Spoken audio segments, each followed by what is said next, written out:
Assalamualaikum warahmatullahi wabarakatuh. Sebelumnya terhormat kepada Bapak Yulian Bayu Ganar STMM selaku dosen pengampu mata kuliah penganggaran dan tentunya juga teman-teman semua yang saya banggakan. Sebelum memulai presentasi kali ini, izinkan saya untuk memperkenalkan diri terlebih dahulu.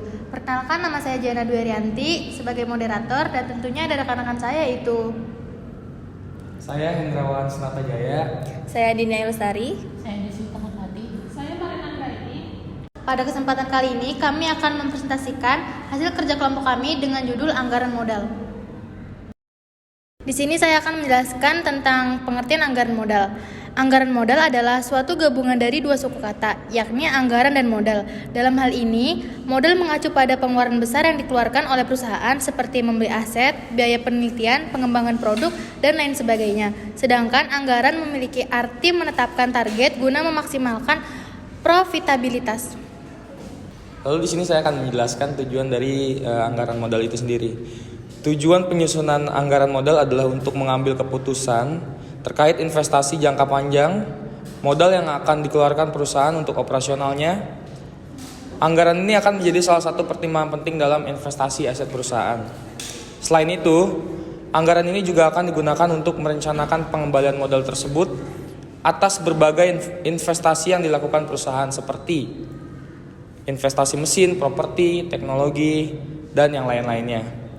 Hal ini akan membantu pihak perusahaan mengambil keputusan yang tepat dan lebih menguntungkan untuk jangka panjang perusahaan tersebut.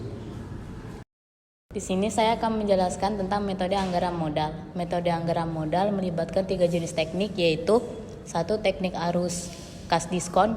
Terdapat 3 teknik untuk mengevaluasi suatu investasi arus kas yang diskontokan, yaitu pertama, net present value. Net present value itu selisih antara nilai sekarang dari arus kas masuk dengan nilai sekarang dari arus kas keluar dalam kurun waktu atau periode tertentu.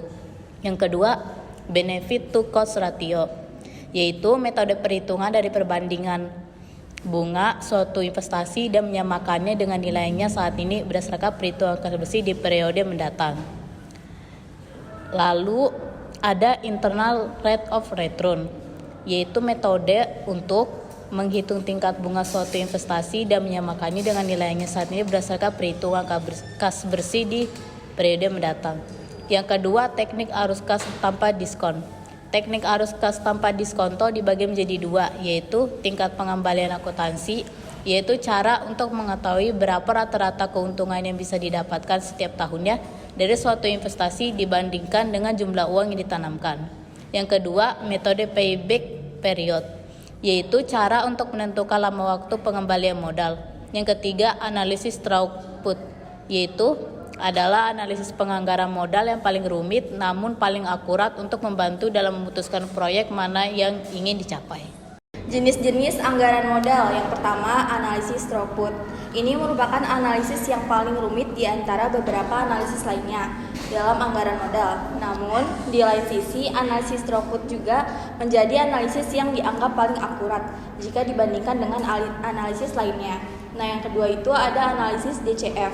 Analisis DCF juga dikenal dengan arus kas terdiskonto. Analisis ini dilakukan dengan cara mengamati beberapa hal sekaligus, antara lain arus kas keluar awal untuk membiayai sebuah proyek perusahaan, campuran arus kas masuk berupa pendapatan, serta arus kas keluar masa depan berupa biaya pemeliharaan dan berbagai biaya lainnya.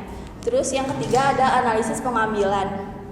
Ini menjadi analisis yang paling sederhana jika dibandingkan dengan analisis lainnya di dalam penganggaran modal. Namun sebaliknya, analisis pengambilan ini juga menjadi analisis yang paling tidak akurat. Di sini ada kelebihan anggaran modal. Yang pertama itu dapat membantu dan memutuskan peluang investasi.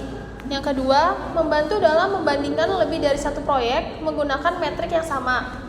Dan yang ketiga, menyediakan berbagai teknik dan alat untuk mengevaluasi proyek. Keempat, memberikan kontrol atas pengeluaran. Dan kelima, membantu manajemen untuk mengatasi kelebihan dan kekurangan investasi.